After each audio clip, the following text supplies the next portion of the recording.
அன்பான இறைமக்களே, இன்று Bible reading பிளானின் 140வது நாள். இன்று நாம் வாசித்து அறிய இருக்கிற விவிலிய பகுதி திருப்பாடல்கள் அதிகாரம் 77 முதல் 80 வரை. திருப்பாடல்கள் அதிகாரம் 77.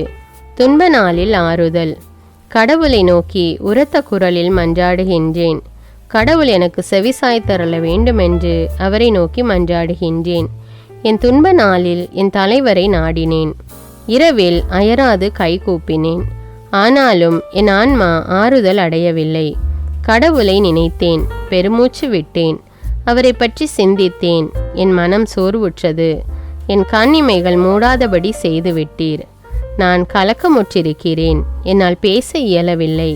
கடந்த நாள்களை நினைத்து பார்க்கின்றேன். முற்கால ஆண்டுகளை பற்றி சிந்திக்கின்றேன். இரவில் என் பாடலை பற்றி நினைத்து பார்த்தேன். என் இதயத்தில் சிந்தித்தேன். என் மனம் ஆய்வு செய்தது.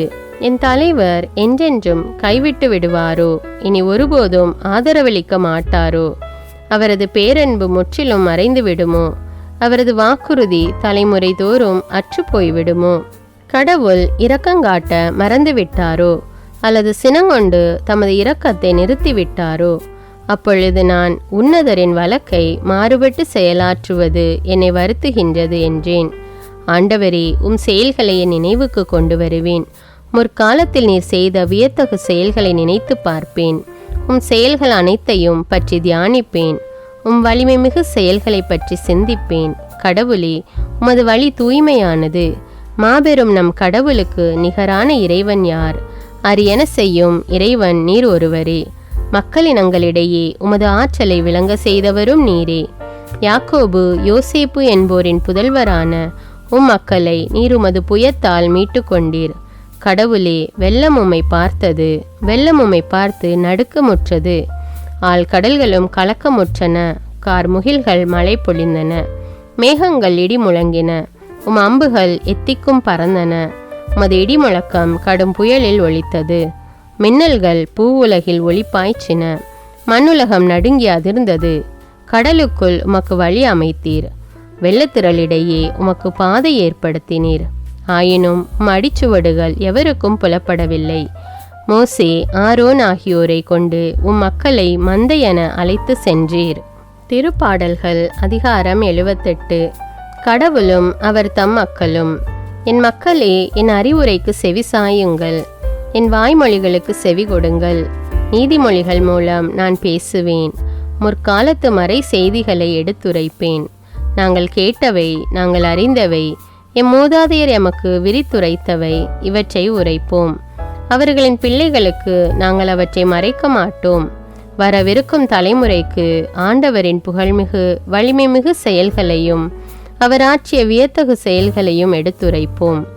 யாக்கோபுக்கென அவர் நியமங்களை வகுத்தார். இஸ்ரேலுக்கென திருச்சட்டத்தை ஏற்படுத்தினார். இதனையே தம் பிள்ளைகளுக்கு கற்பிக்குமாறு நம் மூதாதையருக்கு அவர் கட்டளையிட்டார். வரவிருக்கும் தலைமுறையினர் இவற்றை அறிந்திடவும், இனி பிறக்கவிருக்கும் பிள்ளைகள் இவர்கள் தம் புதல்வர்களுக்கு ஆர்வத்துடன் கற்றுக் கொடுக்கவும், அதனால் அவர்கள் கடவுள் மீது நம்பிக்கை வைக்கவும், இறைவனின் செயல்களை மறவாதிருக்கவும், அவர் தம் கட்டளைகளை கடைபிடிக்கவும், தங்கள் மூதாதையரை போல் எதிர்ப்பு மனமும் அடங்காத குணமும் கொண்ட தலைமுறையாகவும், நேரிய உள்ளமற்றவர்களாகவும், இறைவன் மீது உண்மை பற்று அற்றவர்களாகவும் இராதபடி அவர் கட்டளையிட்டார். வில்வீரனான எப்ராஹிம் மக்கள் போரில் புறங்காட்டி ஓடினர். அவர்கள் கடவுளோடு செய்து கொண்ட உடன்படிக்கையை கடைபிடிக்கவில்லை. அவரது திருச்சட்டத்தை பின்பற்ற மறந்துவிட்டனர். அவர் தம் செயல்களையும் அவர் ஆற்றிய அருஞ்செயல்களையும் அவர்கள் மறந்தனர். எகிப்து நாட்டில் சோவான் சமவெளியில் அவர்களின் மூதாதையர் காணுமாறு அவர் வியத்தகு செயல்கள் பல புரிந்தார். கடலை பிரித்து அவர்களை வழிநடத்தினார்.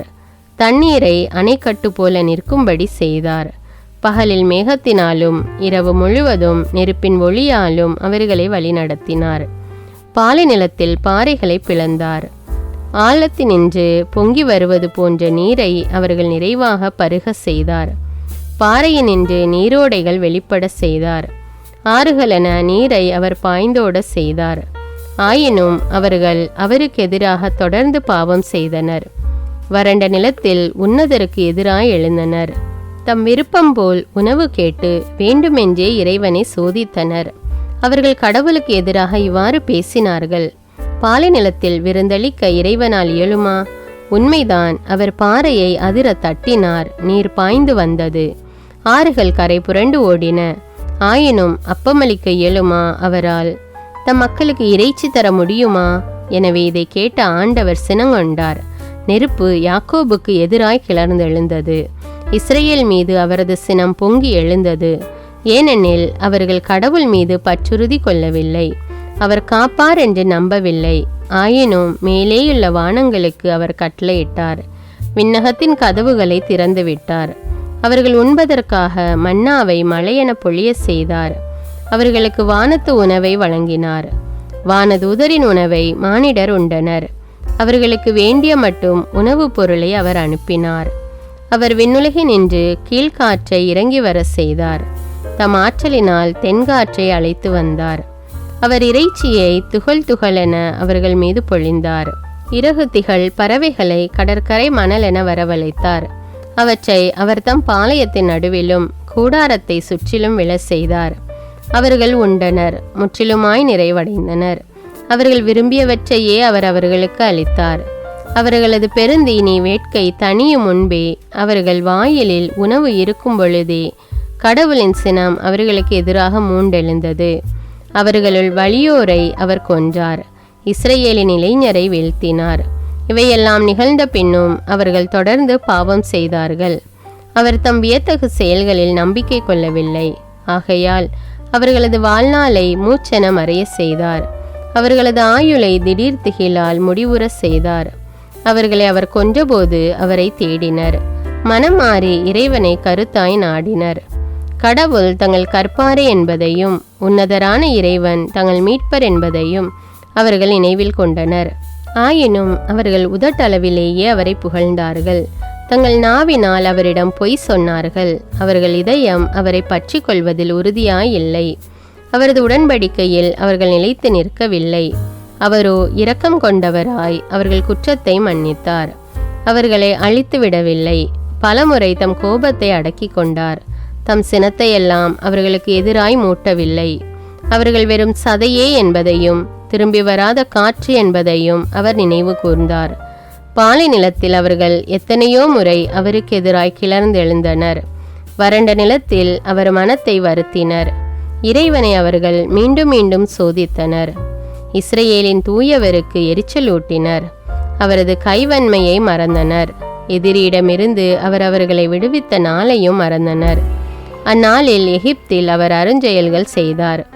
சோவான் சமவெளியில் வியத்தகு செயல்கள் புரிந்தார். அவர்களின் ஆறுகளை குருதியாக மாற்றினார். எனவே தங்கள் ஓடைகளினின்று அவர்களால் நீர் பருக இயலவில்லை.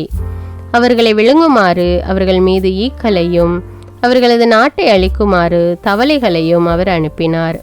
அவர்களது விளைச்சலை பச்சை புழுக்களுக்கும் அவர்களது உழைப்பின் பயனை வெட்டுக்கிளிகளுக்கும் அவர் கொடுத்தார். கல்மழையினால் அவர்களுடைய திராட்சை கொடிகளையும் உறைபனியினால் அவர்களுடைய அத்தி மரங்களையும் அவர் அளித்தார். அவர்களுடைய கால்நடைகளை கல்மழையிடமும் அவர்களுடைய ஆடு மாடுகளை இடி மின்னலிடமும் அவர் ஒப்புவித்தார். தம் சினத்தையும் சீற்றத்தையும் வெஞ்சினத்தையும் இன்னலையும் அழிவு கொணரும் தூதர் கூட்டத்தை அவர் ஏவினார். அவர் தமது சினத்திற்கு வழியை திறந்துவிட்டார். அவர்களை சாவினின்று தப்புவிக்கவில்லை. அவர்களின் உயிரை கொள்ளை நோய்க்கு ஒப்புவித்தார். எகிப்தின் அனைத்து தலைப்பேறுகளையும் காம் கூடாரங்களில் ஆண் தலைப்பேறுகளையும் அவர் சாகடித்தார். அவர் தம் மக்களை ஆடுகள் என வெளிக்கொணர்ந்தார். பாலை நிலத்தில் அவர்களுக்கு மந்தை என வழிகாட்டினார். பாதுகாப்புடன் அவர்களை அவர் அழைத்து சென்றார். அவர்கள் அஞ்சவில்லை. அவர்களுடைய எதிரிகளை கடல் மூடிக்கொண்டது. அவர் தமது திரு நாட்டுக்கு தமது வலக்கரத்தால் வென்ற மலைக்கு அவர்களை அழைத்து சென்றார். அவர்கள் முன்னிலையில் வேற்றினத்தாரை அவர் விரட்டியடித்தார். அவர்களுக்கு நாட்டை பங்கிட்டு உரிமை சொத்தாக கொடுத்தார். இஸ்ரேல் குலங்களை அவர்கள் கூடாரங்களில் குடியேற்றினார். ஆயினும் உன்னதரான கடவுளை அவர்கள் சோதித்தனர். அவருக்கு எதிராக கிளர்ந்தெழுந்தனர். அவர் தம் நியமங்களை கடைபிடிக்கவில்லை. தங்கள் மூதாதையர் போல் அவர்கள் வழி தவறினர். நம்பிக்கை துரோகம் செய்தனர். கோணிய வில்லென குறிமாறினர். தம் தொழுகை மேடுகளால் அவருக்கு சினமூட்டினர். தம் வார்ப்பு சிலைகளால் அவருக்கு ஆத்திரமூட்டினர். கடவுள் இதை கண்டு சினம் கொண்டார். இஸ்ரவேலை அவர் முழுமையாக புறக்கணித்தார். சீலோவில் அலைந்த தம் உறைவிடத்தினின்று வெளியேறினார்.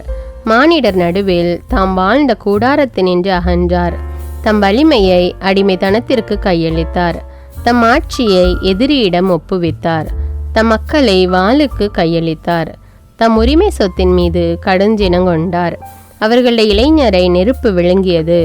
அவர்களுடைய கன்னியருக்கு திருமண பாடல் இல்லாது போயிற்று. அவர்களுடைய குருக்கள் வாளால் வீழ்த்தப்பட்டனர். அவர்களுடைய கைம்பெண்டிற்கு ஒப்பாரி வைக்க வழி இல்லை. அப்பொழுது உறக்கத்தினின்று எழுவோரை போல், திராட்சை மதுவால் களிப்புறும் வீரரை போல் எம் தலைவர் விழித்தெழுந்தார். அவர் தம் எதிரிகளை புறமுதுகிட செய்தார். அவர்களை என்றென்றும் இகழ்ச்சிக்கு உள்ளாக்கினார். அவர் யோசேப்பின் கூடாரத்தை புறக்கணித்தார். எப்ராஹிம் குலத்தை தேர்வு செய்யவில்லை. ஆனால் யூதாவின் குலத்தை, தமக்கு விருப்பமான சியோன் மலையை அவர் தேர்ந்து கொண்டார். தம் திருத்தலத்தை உயர் விண்ணகம் போல் அவர் அமைத்தார். மண்ணுலகத்தில் என்றும் நிலைத்திருக்குமாறு எழுப்பினார். அவர் தாவீதை தம் ஊழியராய் தேர்ந்தெடுத்தார். ஆட்டு மந்தைகளினின்று அவரை பிரித்தெடுத்தார். இறைவன் தம் மக்களான யாக்கோபை, தம் உரிமை சொத்தான இஸ்ரவேலை, பால் கொடுக்கும் ஆடுகளை பேணிய தாவீது மேய்க்குமாறு செய்தார். அவரும் நேரிய உள்ளத்தோடு அவர்களை பேணினார். கைவன்மையாலும் அறிவு திறனாலும் அவர்களை வழிநடத்தினார். திருப்பாடல்கள் அதிகாரம் 79. நாட்டின் விடுதலைக்காக மன்றாடல். கடவுளே, வேற்று நாட்டினர் உமது உரிமை சொத்தினுள் புகுந்துள்ளனர். உமது திருக்கோவிலை தீட்டுப்படுத்தியுள்ளனர். எருசலேமை பாழடைய செய்தனர். ஊழியரின் சடலங்களை வானத்து பறவைகளுக்கு உணவாகவும், பற்றுமிகு அடியாரின் உடல்களை காட்டு விலங்குகளுக்கு உணவாகவும் அவர்கள் அளித்துள்ளார்கள். அவர்களின் இரத்தத்தை தண்ணீரென எருசலேமை சுற்றிலும் அள்ளி இறைத்தார்கள். அவர்களை அடக்கம் செய்ய எவரும் இல்லை. எங்களை அடுத்து வாழ்வோரின் பழி சொல்லுக்கு இலக்கானோம். எங்களை சூழ்ந்துள்ளோரின் நகைப்புக்கும் ஏளனத்திற்கும் ஆளாகிவிட்டோம். ஆண்டவரே, இன்னும் எவ்வளவு காலம் நீர் சினம் கொண்டிருப்பீர்? என்றென்றுமா உமது வெஞ்சினம் நெருப்பாக எரியுமோ? உம்மை அறியாத வேற்று நாட்டினர் மீது, உமது பெயரை தொழாத அரசர்கள் மீது சினத்தை கொட்டியறலும். ஏனெனில் அவர்கள் யாக்கோபை விழுங்கிவிட்டார்கள். அவரது உறைவிடத்தை பாழாக்கி விட்டார்கள். எம் மூதாதையரின் குற்றங்களை எம் மீது சுமத்தாதேயும். இரக்கம் எமக்கு விரைவில் கிடைப்பதாக. நாங்கள் மிகவும் தாழ்த்தப்பட்டிருக்கின்றோம். எங்கள் மீட்பராகிய கடவுளே, உமது பெயரின் மாட்சியை முன்னிட்டு எங்களுக்கு உதவி செய்தருளும். உமது பெயரை முன்னிட்டு எங்களை விடுவித்தருளும். எங்கள் பாவங்களை மன்னித்தருளும். அவர்களின் கடவுள் எங்கே என்று அண்டை நாட்டினர் ஏன் சொல்ல வேண்டும்? உம்முடைய ஊழியரின் இரத்தத்தை சிந்தியதற்காக நீர் அவர்களை என் கண்ணெதிரே பழி தீர்த்தருளும். சிறைப்பட்டோரின் பெருமூச்சு திருமுன் வருவதாக. கொலை தீர்ப்பு பெற்றோரை புய வலிமை காப்பதாக. ஆண்டவரே, எம் அண்டை நாட்டார் உம்மை பழித்துரைத்த இழி சொல்லுக்காக 7 மடங்கு தண்டனை அவர்கள் மடியில் விழ செய்யும். அப்பொழுது மக்களும் உமது மேய்ச்சலின் மந்தையுமான நாங்கள் என்றென்றும் உம்மை போற்றிடுவோம். தலைமுறை தோறும் உமது புகழை எடுத்துரைப்போம். திருப்பாடல்கள் அதிகாரம் 80. நாட்டின் புது வாழ்வுக்காக மன்றாடல். இஸ்ரவேலின் ஆயரே, செவிசாயும். யோசேப்பை மந்தை என நடத்தி செல்கின்றவரே, கெருபுகளின் மீது வீற்றிருப்பவரே, ஒளிர்ந்திடும். எப்ராஹிம், பென்யமின், மனாசேயின் முன்னிலையில் உமது ஆற்றலை கிளர்ந்தல செய்து எம்மை மீட்க வாரும். கடவுளே, எங்களை முன்னைய நன்னிலைக்கு கொணர்ந்தருளும். எம்மை மீட்குமாறு உமது முக ஒளியை காட்டியருளும். படைகளின் கடவுளாம் ஆண்டவரே, மக்களின் வேண்டுதலுக்கு எதிராக எத்தனை நாள் நீர் சினம் கொண்டிருப்பீர்? கண்ணீராம் உணவை அவர்கள் உண்ண செய்தீர். கண்ணீரை அவர்கள் பெருமளவு பருக செய்தீர்.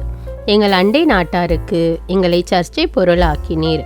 எங்கள் எதிரிகள் எம்மை ஏளனம் செய்தார்கள். படைகளின் கடவுளே, எங்களை முன்னைய நன்னிலைக்கு கொணர்ந்தருளும். எம்மை மீட்குமாறு உமது முக ஒளியை காட்டியருளும். எகிப்து நின்று திராட்சை செடி ஒன்றை கொண்டு வந்தீர். வேற்றினத்தாரை விரட்டிவிட்டு அதனை நட்டு வைத்தீர். அதற்கென நிலத்தை ஒழுங்குபடுத்தி கொடுத்தீர். அது ஆழ வேரூன்றி நாட்டை நிரப்பியது. அதன் நிழல் மலைகளையும் அதன் கிளைகள் வலிமைமிகு கேதுரு மரங்களையும் மூடின. அதன் கொடிகள் கடல் வரையும் அதன் தளிர்கள் பேராறு வரையும் பரவின. பின்னர் நீர் ஏன் அதன் மதில்களை தகர்த்து விட்டீர்? அவ்வழி செல்வோர் அனைவரும் அதன் பலத்தை பறிக்கின்றனரே. காட்டுப்பன்றிகள் அதனை அழிக்கின்றன.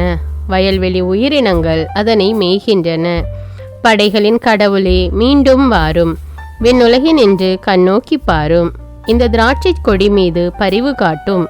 உமது வழக்கை நட்டு வைத்த கிளையை, உமக்கென நீர் வளர்த்த மகவை காத்தருளும். அவர்கள் அதற்கு தீ மூட்டினார்கள், அதை வெட்டி தள்ளிவிட்டார்கள். உமது முகத்தின் சினமிகு நோக்கினால் அவர்கள் அழிந்து போவார்களாக. உமது வலப்பக்கம் இருக்கும் மனிதரை உமது கை காப்பதாக. உமக்கென்றே நீர் உறுதி பெற செய்த மானிட மைந்தரை காப்பதாக. இனி நாங்கள் உம்மை விட்டு அகலமாட்டோம். எமக்கு வாழ்வு அளித்தருளும். நாங்கள் உமது பெயரை தொழுவோம். படைகளின் கடவுளான ஆண்டவரே, எங்களை முன்னைய நன்னிலைக்கு கொணர்ந்தருளும். நாங்கள் விடுதலை பெறுமாறு உமது முக ஒளியை காட்டியருளும்.